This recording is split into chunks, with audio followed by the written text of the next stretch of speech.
Welcome back. Before we get started, I just want to say one thing, that this is my top 10, and I know a lot of these games have been ported other places, or you could play them better in other places.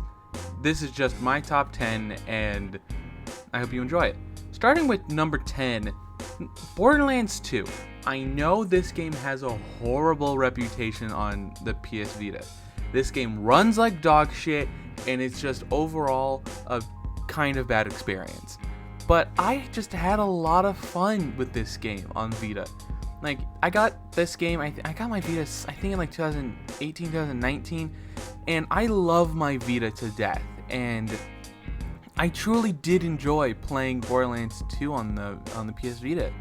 It was really cool because at the time I didn't own a Borderlands 2, the Handsome Jack collection or whatever, on my Switch. So I had no portable way to play Borderlands 2, and being able to play it on this, it was actually a really cool thing. It's one of those first times that I felt like that, whoa, this is a major console experience on the go. Because, like, yeah, the Switch was out, and you had all these awesome, like Doom and Skyrim and stuff.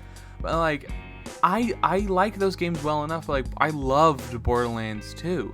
And being able to play that portably was just like, whoa, this is really cool. And the size of it, the Vita 2 really contributed to that. I'm like, this little thing can play Borderlands 2? Whoa. And it definitely helped having a grip that adds a right and left triggers so you can have, do your melee and like sprint more easily in the game. It's actually super cool. And I didn't think performance was bad everywhere. Like, there were some places where it was bad. But, like, when you're just, like, inside a building, or if you're just in a more confined space, it does run pretty well.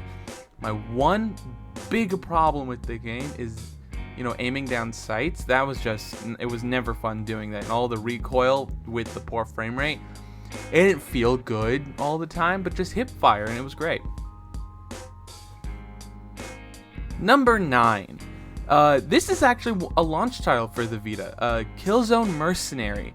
It was a really fun game. I even back in the day when I first got this and hacked it and stuff, and getting Killzone on there was one of the first games I started to play, and being able to play online, and I still got a couple matches going.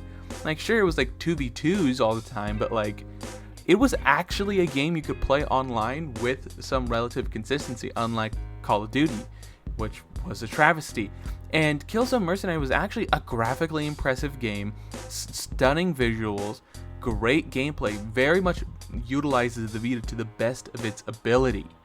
And I was just super impressed by it. I didn't play as much as I probably want to, but like, it definitely left such a big impression on me to say, you know what, that is one of the best Vita games. At least for first-person shooters, it's probably the best, because like, it has the least amount of caveats, has the least amount of problems, because if you look at other first-person shooters on the platform, there's always something wrong with them, Borderlands 2 included. So it's just a very awesome game. I'm really surprised it adapted so well to the Vita, and I was just thoroughly impressed, and overall, it was a pleasing experience.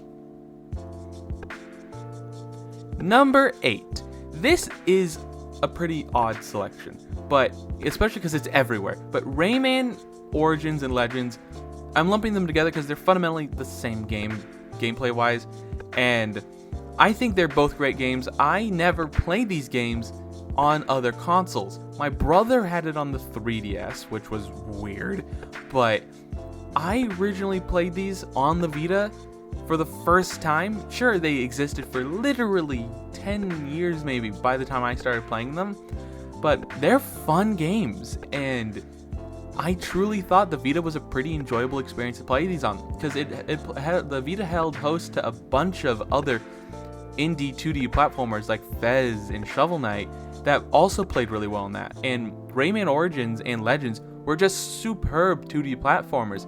A big departure from the original Rayman and the 3D platforming Raymans, which I did on the whole prefer more. But these games were super fun.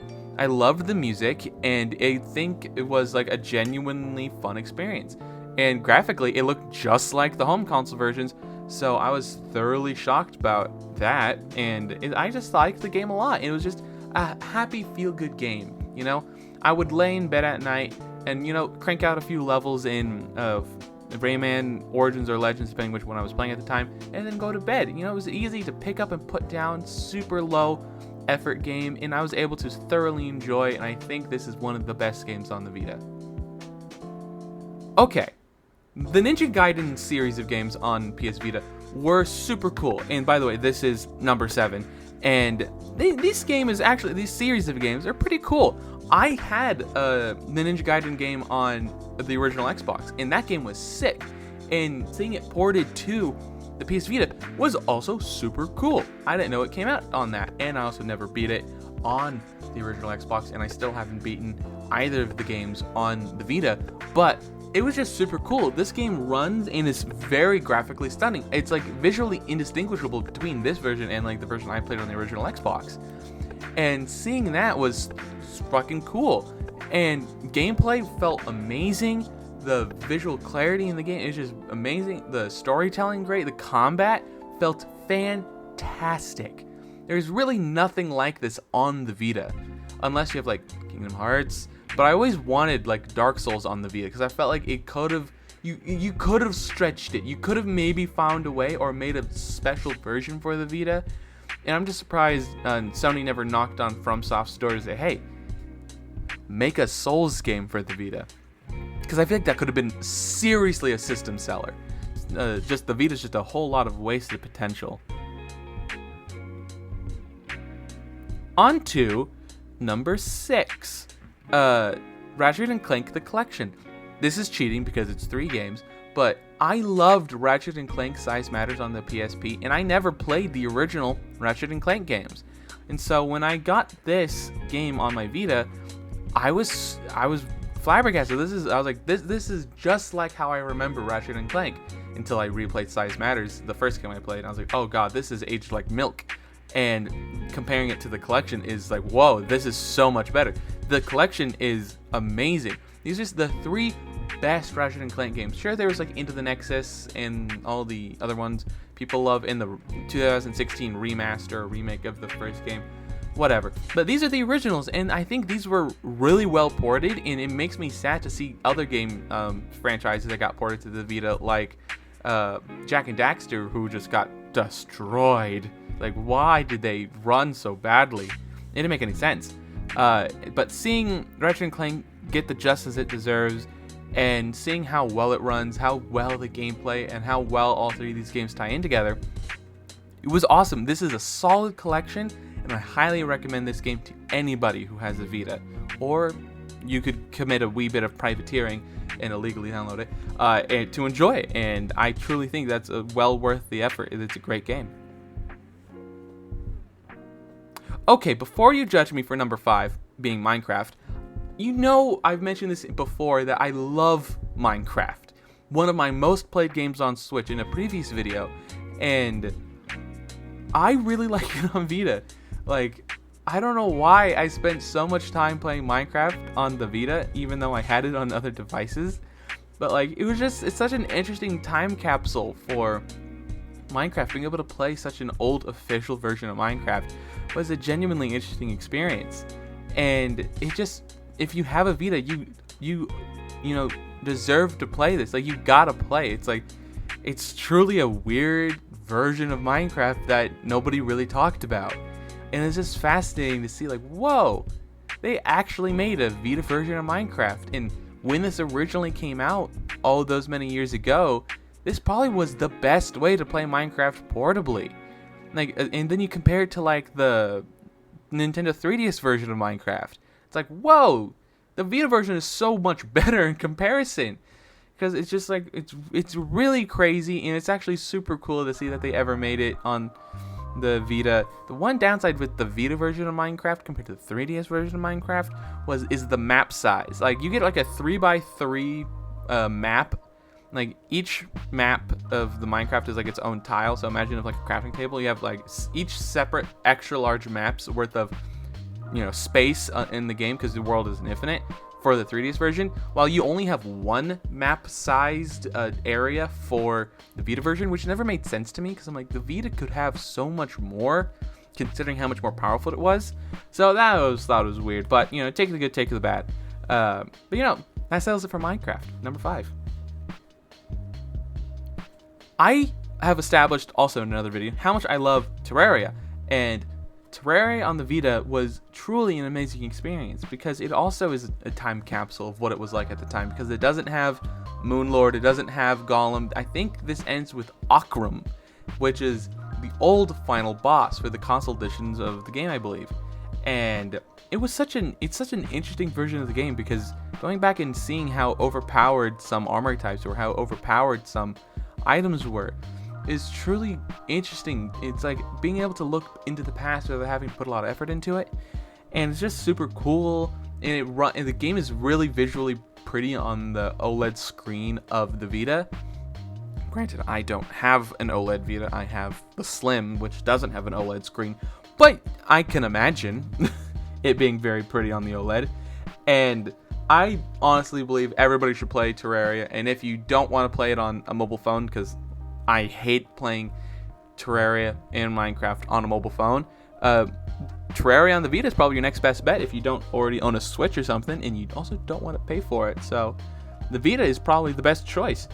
Granted, you're playing a substantially older version of the game, but it's still Terraria at its finest, and it's still a very good experience. I highly recommend it. I've also talked a lot about this game. Number 3 is Stardew Valley, and it's a solid experience. It runs a little, it's a little framey, and it's quite a bit zoomed in, but I honestly understand, and I'm really sad that the one-man developer didn't keep updating this version of the game. But I also understand he's one guy, and he couldn't keep updating the game on a platform that just doesn't have the player base to support it. And considering how most people obtain games nowadays on the Vita, probably not very profitable enterprise either.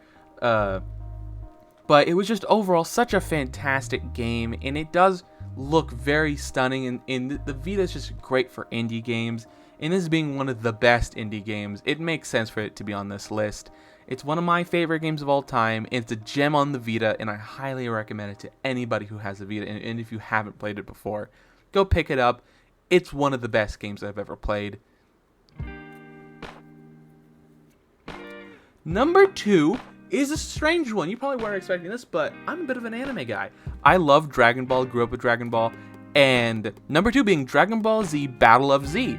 I love this game, and it's fantastic because there aren't very many good 3D fighting Dragon Ball games. Off the top of my head, I can only think of Dragon Ball Xenoverse 2, not Xenoverse 1. Xenoverse 1 was bad. Xenoverse 2 was pretty good. But Battle of Z was fantastic. I actually thoroughly enjoyed it. The combat can be a little mentally confusing, but once you get the hang of it, it is actually a really fun experience. Visually impressive for the Vita. It just runs through the story, basically from Dragon Ball Z to Dragon Ball Battle of Gods, the movie, which was new at the time. I think this was like 2015. And it was just a very quick game, and you got to play through all of these major story beats, and it was very cool seeing all of that retold in this game. Like, I'm a big fan of Dragon Ball, and being able to play through these in this game was a lot of fun. And I remember seeing trailers for this game. I have a lot of nostalgia tied to it, even though I didn't play until a few years ago. Because I would see the trailers for this game, and I'm like, oh my god, that's all I want. I want to play this game. But I couldn't, because 1, I didn't have a Vita, and 2, the game was really expensive. Like, now that I have a Vita and I'm looking to go buy the game physically, dude, that game is like $100-something. Who the fuck has money to buy a $100 PS Vita game? It was stupid. So I committed a wee bit of privateering, and now I get to own the game forever digitally. And it's great, man. I highly recommend it. I think it's a great game. I'd give it a shot if you're a big fan of Dragon Ball. And that concludes number 2. Before we jump to number 1, here's just a couple of honorable mentions. Sly Cooper Thieves in Time and the whole Sly Cooper trilogy. Those two, because they're separate games, those 2 games, I highly recommend them. It's just superb 3D platforming and action-adventure game. I always preferred this over what Naughty Dog would eventually later do. I think that was Crash Bandicoot. Insomniac whoever made this game, whatever they eventually did in the future, I always prefer Sly Cooper compared to what they did do now, and I highly recommend it if you've never played Sly Cooper. This is probably one of the better ways to do it. Okay, another game that's on the honorable mentions list, Gravity Rush. It's an iconic game. Probably played on the PS4 because I'm pretty sure I got a remaster on PS4. It's a fantastic game, visually interesting, very fun mechanics, and I really do hope we get like a sequel or like a super good like remake of this game at some point in the future. It's just a wonderful game and I highly recommend it. Another honorable mention, Dragon Quest Builders. Awesome. I love Dragon Quest Builders on my Switch. Didn't know it came out on the Vita, so when I played on the Vita, it's the same game that I remember, and it was fantastic, so I highly recommend it.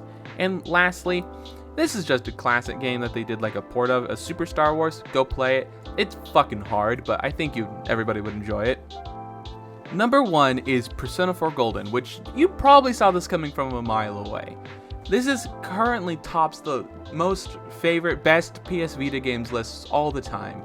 So this probably is very stereotypical and very not much surprising, but this is one of the best games on the Vita I've ever played. It was my first Persona game, and it made me go back and play Persona 3, and I truly think this is one of the best Vita games of all time. Probably one of the best games I've ever played of all time, because this game is just the storytelling. I'm not going to spoil it or anything, but like the gameplay, the combat, the storytelling, the solving the mystery parts, it's just so fun. And I truly believe everybody should go play this game, considering it's one of the best games on Vita and probably one of the best games of all time. And just go out and play it. It's one of the best. I don't need to talk about it that much because you probably already know what this game's about. You probably know this is one of the best games ever. Go play it. I seriously recommend it. And that about covers it. That's my top 10 Vita games. Did I miss any Vita games that you really like? Is there any games you want to recommend? Leave a comment down below. I would love to hear if you have any recommendations of games that I didn't put on this list. Thanks for 200 subscribers. We have officially hit that now. I hope you have a wonderful day. All that other social media garbage down below. Have a wonderful day.